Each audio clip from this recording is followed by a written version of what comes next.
Mes chers frères et sœurs, nous sommes le premier vendredi de la nouvelle année Hégire. Aujourd'hui, nous sommes le deuxième jour du mois qu'on appelle Muharram, c'est-à-dire le mois sacré, qui est le premier mois de l'année Hégire. Muharram est le premier mois de l'année Hégire. En ce mois de Muharram, il y a une histoire qui caractérise ce mois.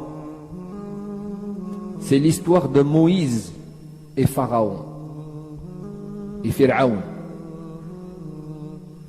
En ce mois de Muharram, Allah subhanahu wa ta'ala a sauvé Moïse et il a noyé Pharaon et son armée, comme nous allons le constater, incha'Allah tabaraka wa ta'ala.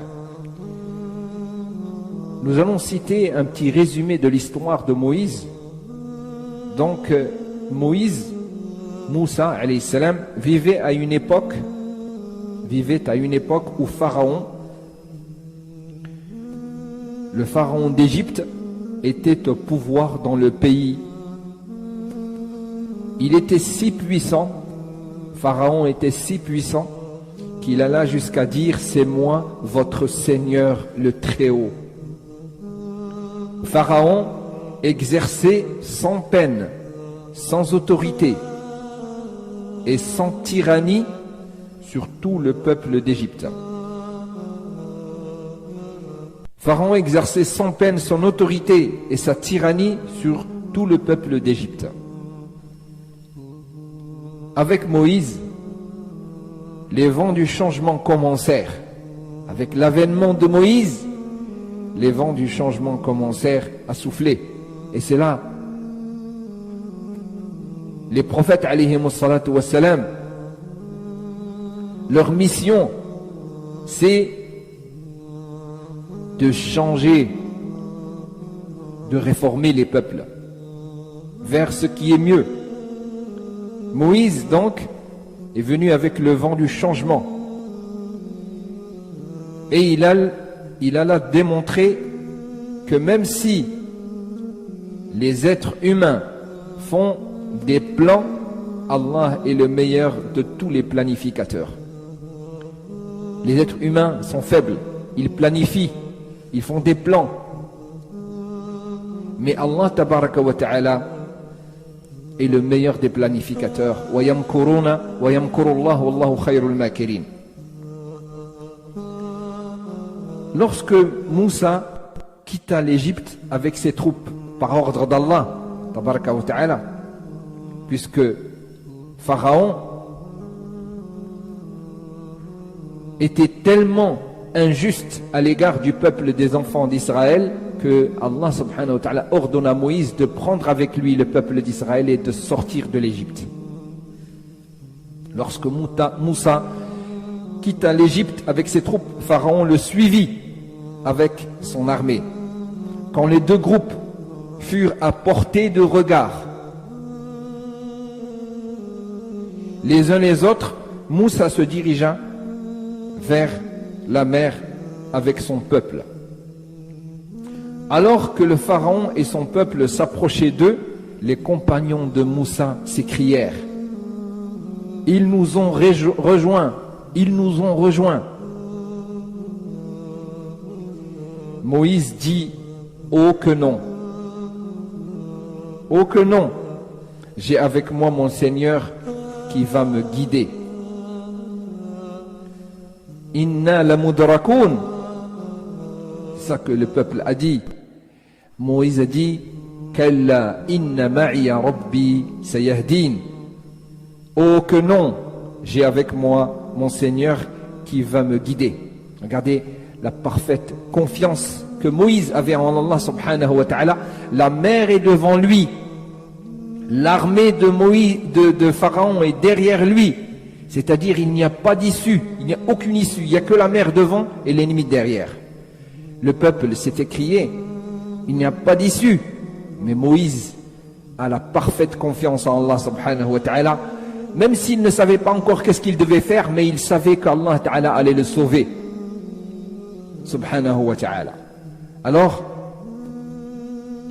Allah inspira à Moussa de frapper la mer de son bâton et la voie du salut lui fut offerte. Voilà la voie du salut.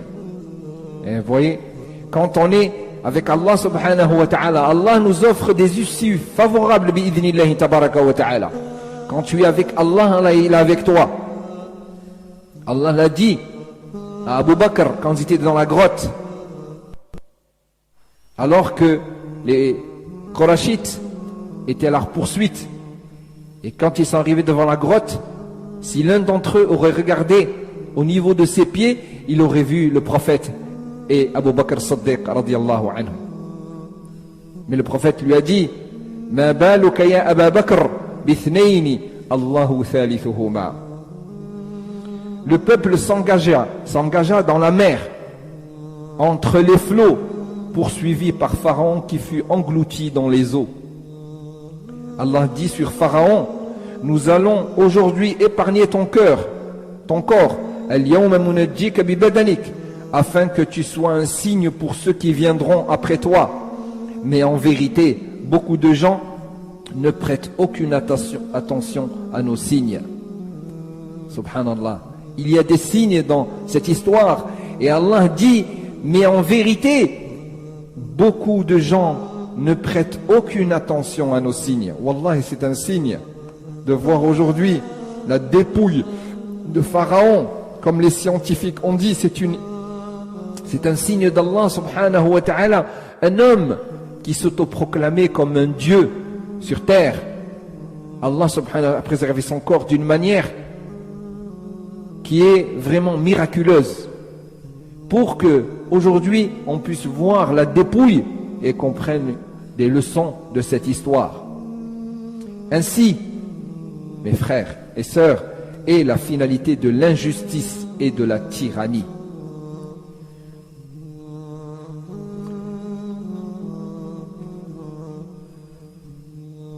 Allah subhanahu wa ta'ala a fait de cette histoire un événement historique qui fortifie la foi et renouvelle l'espoir que la vérité et la justice l'emportent tout le temps sur le mal, le faux et l'injustice. Cette histoire nous donne la force. Moïse n'avait pas avec lui les moyens qu'il fallait pour faire face à Pharaon, mais il y a eu l'aide divine. Nusratullahi subhanahu wa ta'ala. Alors, c'est pour cela que le peuple d'Israël, au temps du prophète sallallahu alayhi wa sallam, depuis Moïse, il jeûnait à chaque année, il commémorait cette journée-là en jeûnant le jour pendant lequel Allah subhanahu wa ta'ala a secouru Moïse et il l'a sauvé.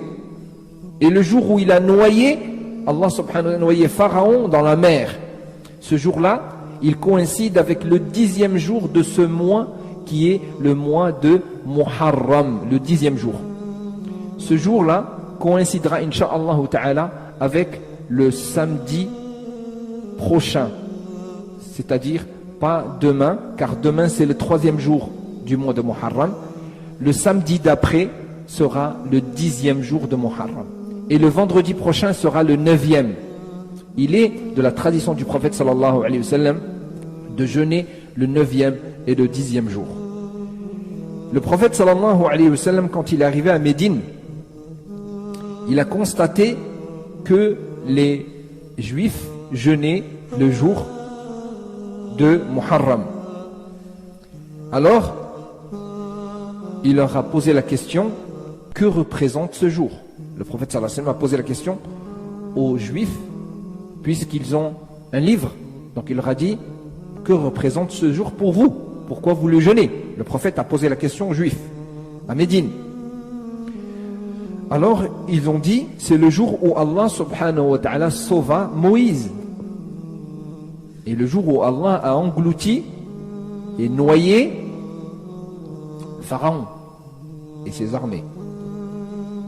Alors le prophète sallallahu alayhi wa sallam dit: nous sommes plus en droit de vous de nous réclamer de Moïse.